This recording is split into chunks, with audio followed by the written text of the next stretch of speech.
કોની સત્તા?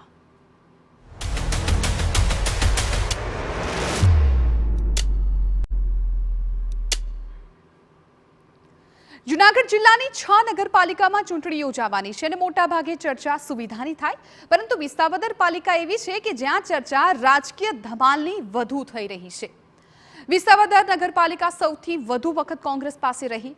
એક વખત જ શાસન ભાજપના હાથમાં ગયું। બંને પક્ષો વિકાસના દાવા કરી રહ્યા છે, જો કે અહીં સમસ્યા લોકોની સમસ્યા કરતાં વધુ ચર્ચા રાજકારણની થતી રહી છે। ફરી ચૂંટણી આવી છે ત્યારે સાંભળો બંને પક્ષના આગેવાનો વિકાસના અને લોકોના આશીર્વાદના કેવા કરી રહ્યા છે દાવા। સ્થાનિક સ્વરાજ્યની ચૂંટણીની જાહેરાત થયા બાદ જૂનાગઢની 6 નગરપાલિકા અને એક મહાનગરપાલિકાની 16 ફેબ્રુઆરીના ચૂંટણી યોજાશે, મતદાન યોજાશે। 18 ફેબ્રુઆરીએ આ જે મતગણતરી થશે તેમાં ઉમેદવારોના ભાવિ નક્કી થશે। ત્યારે આપણે વિસાવદર નગરપાલિકા પહોંચ્યા છીએ, તો વિસાવદર નગરપાલિકાના શહેર ભાજપ પ્રમુખ આપણી સાથે જોડાયા। આપણે ડાયરેક્ટ એમની સાથે વાત કરશું। નિલેશભાઈ, ખાસ તો આ નગરપાલિકા કેટલા સમયથી વંચિત અસ્તિત્વમાં આવી છે? બીજા નંબરમાં કેવો વિકાસ, તમે ભાજપના જ શહેર ભાજપ પ્રમુખ છો, કેવો વિકાસ થયો છે? આ નગરપાલિકા 1995 થી અસ્તિત્વમાં આવી છે અને વિકાસની વાત જોઈએ તો છેલ્લા 2.5 વર્ષથી આ ભાજપનું શાસન છે। એ શાસન દરમિયાન શહેરના મેન રોડ રસ્તા, 6 વોર્ડના રોડ રસ્તા, પછી આપ સ્થિત જોઈ શકો છો આ નગર સેવા સદન હાઈ ક્લાસ આ બનાવ્યું છે। 2 કરોડ 3 કરોડના ખર્ચે રોડ રસ્તાના કામ કર્યા છે।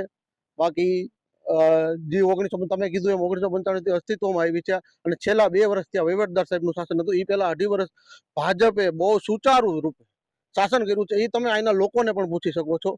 કોઈ પણ મુદ્દે, કોઈ પણ પાણીની પ્રશ્ન હોય, કોઈ પણ પ્રશ્ન રહેવા નથી દીધા છેલ્લા 2.5 વર્ષથી આ ભાજપે, અને હાઈ ક્લાસ શાસન કરેલું છે। અન્ય લોકો આપણી સાથે છે જે ભાજપના જ અગ્રણીઓ છે અને કોંગ્રેસના પણ અગ્રણીઓ છે, મતદારો પણ આપણી સાથે છે। કાકા, કઈ રીતે આજે છેલ્લા 20 વર્ષથી નગરપાલિકા અસ્તિત્વમાં આવી, કરોડોની ગ્રાન્ટ જ્યારે સરકાર દ્વારા આપવામાં આવતી હોય, આપ ભાજપ પક્ષના આગેવાન છો, શું કહેશો આ બાબત?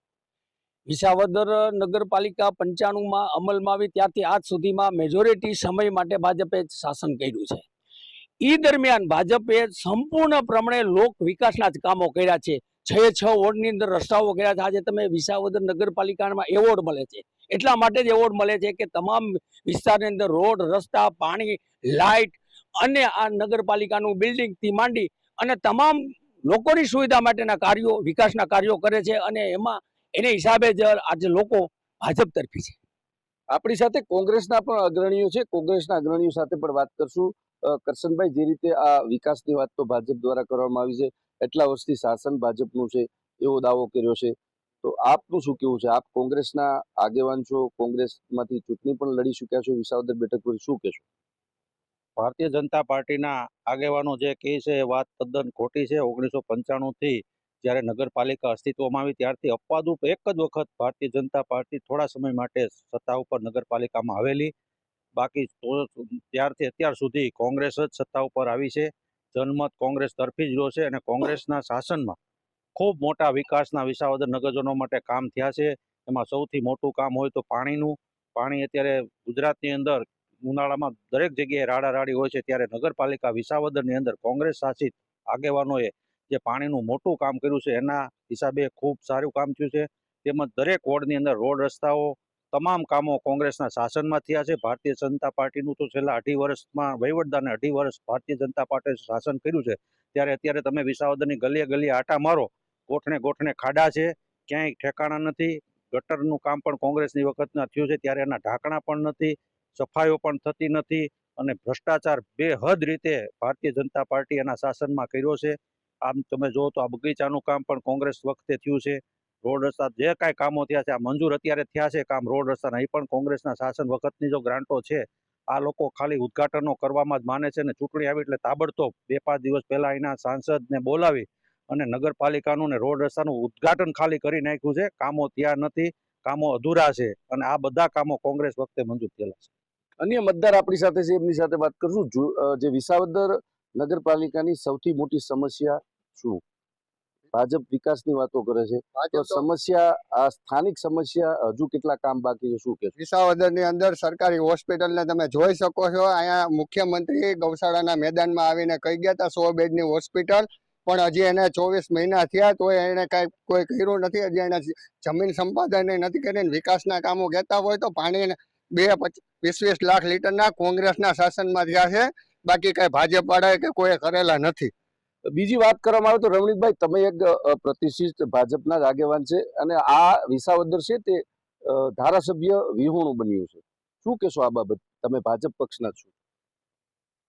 વિસાવદર ધારાસભ્ય વિહોણું બન્યું છે, એમાં ગત વર્ષે આ વિસ્તારના લોકોએ આમ આદમી પાર્ટીના ઉમેદવારને ધારાસભ્ય તરીકે ચૂંટેલા અને એમણે રાજીનામું આપ્યું એટલા માટે થઈ અને હાલ આ વિસ્તાર ધારાસભ્ય વિહોણો છે.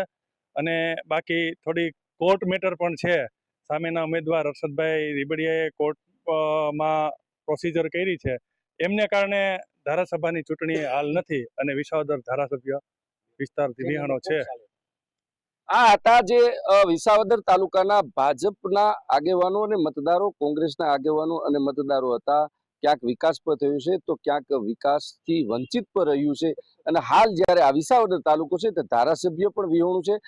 17,000 જેટલા મતદારો છે આ નગરપાલિકામાં, 6 જેટલા વોર્ડ છે, 24 જેટલા સભ્યો છે અને આમાં 16 તારીખે જ્યારે આ 24 સભ્યોનું ભાવિ 18 તારીખે નક્કી થશે કે ભાજપ જીતશે કે કોંગ્રેસ જીતશે તે મતદારો ઉપર આધારિત રહેશે. વિજયસિંહ પરમાર, TV9 વિસાવદર.